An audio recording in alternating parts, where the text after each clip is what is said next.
တရုတ်နိုင်ငံသမ္မတရှီကျင်းဖိန်နဲ့တရုတ်နိုင်ငံသို့အလဲအပတ်ရောက်ရှိနေတဲ့ဗြိတိန်နိုင်ငံဝန်ကြီးချုပ်ကီယာစတာမာတို့ကနှစ်နိုင်ငံကိုရေရှည်တည်ငြိမ်တဲ့ဗတ်စုံမဟာဗျူဟာမြောက်မိတ်ဖက်ဆက်ဆံရေးတိုးတက်ဖို့ဆောင်ရွက်သွားမှာကိုဇန်နဝါရီ29ရက်ကပေကျင်းမြို့မှာသဘောတူညီခဲ့ကြပါတယ်။အဆိုပါအစည်းအဝေးအတွင်းသမ္မတရှီကမြန်မာခေတ်ကမ္ဘာကြီးဟာစိန်ခေါ်မှုတွေလိုင်းလေထမ်းမှုတွေနဲ့ကြုံတွေ့ရလျက်ရှိသည့်အားလျော်စွာတရုတ်နိုင်ငံနဲ့ဗြိတိန်နိုင်ငံတို့ဟာကုလသမဂ္ဂလုံခြုံရေးကောင်စီရဲ့အမြဲတမ်းအဖွဲ့ဝင်တွေနဲ့အဓိကစီးပွားရေးနိုင်ငံတွေဖြစ်တာနဲ့အညီနိုင်ငံစီးပွားရေးနဲ့ပြည်သူတွေရဲ့လူမှုဘဝတွေကိုမြင့်တင်ပေးတာနဲ့တပြိုင်နက်တည်းမှာပဲကမ္ဘာတည်ငြိမ်အေးချမ်းရေးကိုလည်းထိန်းသိမ်းရန်အလို့ငါဆွေးနွေးညီနိုင်မှုပူးပေါင်းဆောင်ရွက်မှုကိုမြင့်တင်ရမှာဖြစ်ကြောင်းထည့်သွင်းပြောကြားခဲ့ပါတယ်။ပုံမကျပြည့်တဲ့ရှုထောင့်တွေကနေတမိုင်းကိုမြင်တွေ့နိုင်မှုလိုအပ်ကြောင်းကိုအလေးထားလျက်နိုင်ငံအနေနဲ့မတူကွဲပြားမှုတွေကိုကျော်လွှားကအပြန်အလှန်လေးစားမှုကိုထိန်းသိမ်းမှုတိုက်တွန်းခဲ့ပြီး၎င်းတို့အနေနဲ့ပူးပေါင်းဆောင်ရွက်မှုအလားအလာကိုထင်ရှားတဲ့အောင်မြင်မှုတွေအဖြစ်ပြောင်းလဲဖော်ဆောင်နိုင်ကြောင်းတရုတ်ပြည်တိုင်ဆက်ဆက်ရေးနဲ့ပူးပေါင်းဆောင်ရွက်ရေးအလားအလာသစ်တွေကိုဖွင့်လှစ်ခါ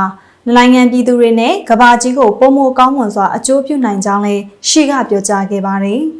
။ငြိမ်းချမ်းတဲ့ဖွံ့ဖြိုးတိုးတက်မှုအတွက်တရုတ်နိုင်ငံရဲ့ကတိပြုမှုကိုလည်းရှီကအလေးထားပြောကြားခဲ့ပြီးတရုတ်နိုင်ငံအနေနဲ့စစ်ပွဲကိုဘယ်သောအခါမှစတင်မှာမဟုတ်သလိုပြည်ပမြေကိုတလက်မလောက်တောင်ကျူးကျော်သိမ်းပိုက်မှာလည်းမဟုတ်ကြောင်းထည့်သွင်းပြောကြားခဲ့ပါတယ်။တရုတ်နိုင်ငံအနေနဲ့နိုင်ငံကဘလို့ပဲဖွံ့ဖြိုးတိုးတက်နေစေကမူအခြားနိုင်ငံတွေကိုချိန်ချောက်မှာမဟုတ်ကြောင်း၄ရက်ကြာတရားဝင်ချစ်ကြည်ရေးခီးစဉ်အဖြစ်၎င်းရှင်းတဲ့တာကာလာတွင်ပြည်တိုင်ဝင်ကြီးချုပ်ရဲ့ပထမဆုံးချိန်လာရောက်ခြင်းအဖြစ်၎င်းတရုတ်နိုင်ငံကိုဇန်နဝါရီ28ရက်ကရောက်ရှိလာတဲ့စတာမာကိုရှီကပြောကြားခဲ့ပါတယ်။ဒါအပြင်အပြန်အလှန်အကျိုးဖြစ်ထွန်းမှုနဲ့ဘုံအကျိုးစီးပွားဖော်ဆောင်မှုကတရုတ်နိုင်ငံနဲ့ပြည်တိုင်နိုင်ငံအကြားစီးပွားရေးနဲ့ကုန်သွယ်ရေးပူးပေါင်းဆောင်ရွက်မှုရဲ့အနှစ်သာရဖြစ်ကြောင်း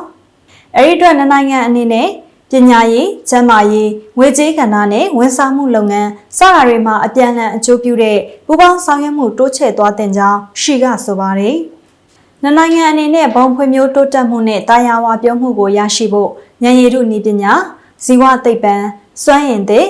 ကာဗွန်ရောနှဲနည်းပညာတွေနဲ့အခြားနယ်ပယ်တွေမှာပူရဲသုတေသနနဲ့စက်မှုလုပ်ငန်းဆိုင်ရာအသုံးပြုမှုတွေဆောင်ရွက်မှာဖြစ်ကြောင်းသမ္မတရှီကပြောကြားခဲ့ပါတယ်။ပြည်တိုင်နိုင်ငံကတရုတ်စီးပွားရေးလုပ်ငန်းတွေအတွက်တာရုံညီမျှရှိပြီးတရားမျှတကခွဲခြားဆက်ဆံမှုမရှိတဲ့စီးပွားရေးပတ်ဝန်းကျင်တရက်ပံ့ပိုးပေးမယ်လို့ယုံကြည်ပါတယ်လို့ရှီကဆိုသလိုနိုင်ငံအနေနဲ့ပြည်သူအချင်းချင်းယဉ်ကျေးမှုဖလှယ်မှုနဲ့ခီးသွွာလာမှုပုံမအဆင်ပြေချုံးမွေစေရေးကိုလည်းမြင့်တင်ရမယ်လို့ဖြည့်ဆွတ်ပြောကြားခဲ့ပါတယ်။